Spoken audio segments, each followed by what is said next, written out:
Salut les amis, c'est Mamadou qui vient aujourd'hui ci Wolof. Donc je me présente, c'est Mamadou Mbaye, coach en développement personnel, formateur. Alors aujourd'hui dama ñëwoon ci Wolof ci li nga xam ni mooy empêcher mooy bloquer nit ñi pour ñu réussir pour ñu def li ñu bëgg a def. Alors nit dafa war a am benn rêve wala rêve yu bëri soo mënoon am rêve yu bëri. Donc sama première émission maa ngi doon wax utal 100 rêves nga bind leen ren ba déwén nga xool nan lay changement di amee parce que changement bu spectaculaire lay def man bind naa 100 rêves yi nga xam ni loolu laa bëgg a def avant de mourir avant de quitter ce bas monde wala ma fiy jógee incha allah parce que doomu aadama yàgg-yàgg dafiy jógee. Alors li nga bëgg a def bala nga fiy jógee mën nga ko bind soo ci bindee 100 yi nga bëgg a def man def naa ko depuis daaw. Mais ren le résultat est spectaculaire parce que tout simplement li ci am ëpp na 20% li ci réalisé wu sur les 100. D'abord j'ai eu des problèmes pour bind 100 rêves yi 100 choses rek pour nga bind ko problème la. Essayez cela et vous allez voir que ça va marcher. Bon aujourd'hui nag li may dikk mooy lan moo tax nit ñi duñ dem fenn di échouer du Sénégalais yi surtout duñu dem ñu ci bëri parce que tout simplement dafa am ay facteurs bloquants dafa am lu leen di bloquer lu ñuy def chaque jour. Si tu as un rêve mais yaa rees da ngay gëm loolu mais nit da ngay gis ko am dafa ni lii laa bëgg a def topp ko bay bëgg a àgg bàyyi kooku du dem. Nit soo gëmee benn affaire da nga ciy dem ba jeex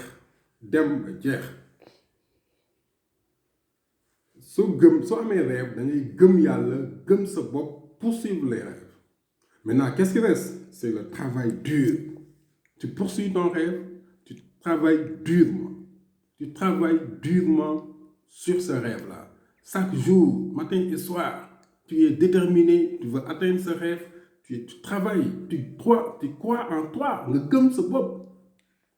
Maintenant dafa am ay barrières ay obstacles yoo xam ne société bi moo la koy tegal. Premier obstacle bi nekk mooy sa bopp bi. Il faut que nga installer ci sa bopp un logiciel de réussite. Éliminer le logiciel de pauvreté. Le logiciel de pauvreté mooy j'attends le gouvernement mu defal ñu lii j'attends kii mon grand frère mon père j'attends mon père. Alors, tu as fait des études, tu as des diplômes. Supposons tu es ingénieur ou autre. Tu dis, j'attends, mais bouge-toi. Yo, il y a une yëngatu. C'est à toi de bouger, mon frère. Tu attends l'État. L'État va te faire quoi? Tu as de la compétence, développe des compétences, développe le baisse. Non, j'attends. Tu vas rien avoir. doo am dara. Loolu obstacle boobu da nga koy surmonter mooy bul xaar kenn agis maintenant et tout de suite là où tu es commence à faire lu bees bul xaar. Beneen affaire bi mooy l'environnement mooy koñ bi nga dëkk non rus naa def lii koñ bi non mes parents non tu vas jamais le faire donc environnement bi da lay bloquer surmonte li la environnement bi di bloqué les gens te regardent en fait nit ki su commencé benn affaire évidemment les gens vont dire du dem ba ci yàgg ñu ni non est-ce que dina ko jeex àggale mais soo àggalee les gens vont dire que xoolal kii il a pu réussir dañ lay toppandoo après mais au départ ils sont contre toi ça il faut le savoir. Donc lan ngay def quand l'environnement est négatif tu quittes cet environnement soo ko mënul quitter nga def ay garde-fou yu nga xam ni environnement bi du la empêcher nga atteindre say objectifs parce que si tu laisses environnement bi mu empêcher la nga atteindre say objectifs doo dem doo am dara dans la vie doo réaliser dara. Beneen bi mooy les Sénégalais ils perdent tout leur temps la majeure partie des Sénégalais parce que y a des Sénégalais intelligents quand même mais y a des Sénégalais qui passent tout leur temps 4 heures, 5 heures de temps devant la télé. Pour avoir quoi? Ban résultat la télé bi jox. Parce que nit soo dee def benn affaire soo bëggee avancer sooy def benn mbir da nga ni lii où est-ce que ça me mène fan la ma jëmee mais 5 heures de temps 4 heures de temps 2 heures de temps nga toog di seetaan télé fan la jëmee ban résultat la télé bi jox On va te donner une médaille de regarder la télé. Donc, médaille d'or, c'est en 4 télé, c'est médaille d'or ou télé. Ça, il faut l'éviter. Parce qu'en fait, les Français, problème bob, les hommes. Hein? Boulot, métro, dodo, dem 17 ans télé, ils perdent leur temps. Après, sur 7 ans de télé, 17 ans de télé, tu perds ton temps. Qu'est-ce que tu gagnes sur 7 ans de télé? Sur les réseaux sociaux, là, tu gagné. Nek sur Facebook pendant 4 heures, 5 heures de temps, là, tu gagné. Au lieu que tu sur Facebook, non, regardez ma photo et truc. Travaille dans Facebook. Utilise Facebook au lieu que Facebook de l'utiliser. Utilise Internet. Liggéeyal defal l'entrepreneuriat en ligne. Il y en a plusieurs. Donc, round one, bi may wax, amna yenen. Utiliser Internet bi, say statut, utiliser ko, sa connexion Internet, sa xaalis bi ngay yak, tu perds ton temps. Utiliser xaalis bobu nga développer sa bop, nga développer sa business en ligne, nga jaay dara wala nga def dara. Mais yaa xëy si moo gën ngay toog di def ay photo ay statut yu nga xam ne amul benn njëriñ ci yow. Si tu veux avancer, il faut nga bàyyi télé bi. Parce que tu perds ton temps. Les élèves, les étudiants. Mais quand tu mets 2 heures de temps, 3 heures de temps qui télé bi, tu es en train de perdre 3 heures de temps de ta vie. Ba nga xam ni mën nga ko consacrer ci étude, mën nga ko consacrer ci recherche, mën nga ko consacrer ci vente.